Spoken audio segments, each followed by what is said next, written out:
Alright, so we're unboxing 12 Bantam Silkies.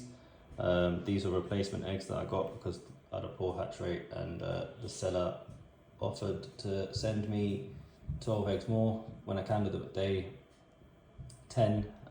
There were 2 that looked okay, which are the ones that hatched, and another 2/3 which didn't look too good on the candling side, and the rest of them were just yolks. You might see my previous video on the egg topsy.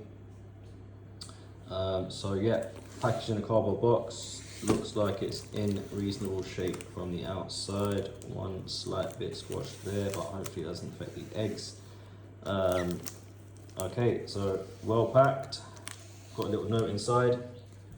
Do not put cold eggs in a warm incubator. They must be room temperature. Allow eggs to rest at room temperature for 24 hours with the thicker and fat end up before setting in the incubator. So obviously that's what we do anyway. It's a lot of tape here.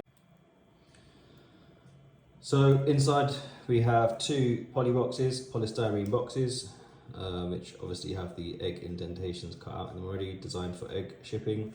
These are obviously bantam eggs, so we would expect them to have some padding inside as the eggs are smaller than the cavities inside the polystyrene. So we'll lift the first one up, and we have Bantam Silkie eggs. They look in good condition.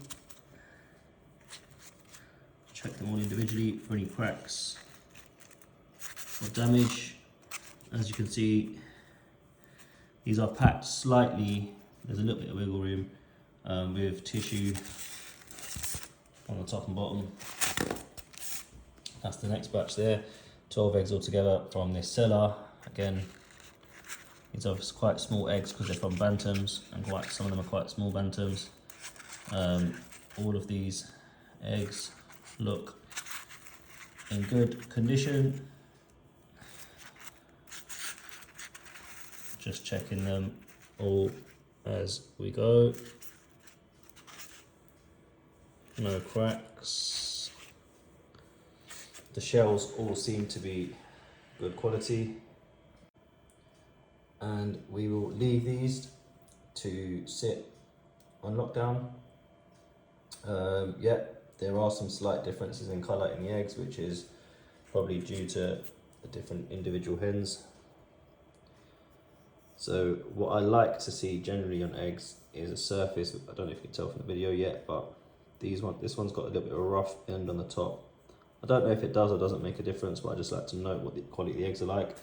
And then, for example, this egg here,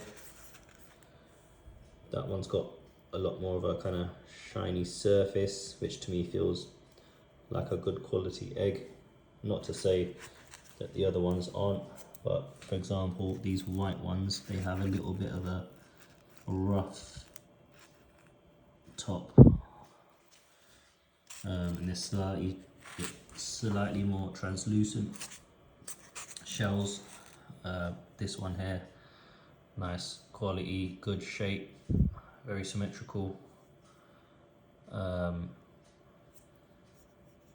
Sometimes you do get oblong eggs, which I've had mixed results from.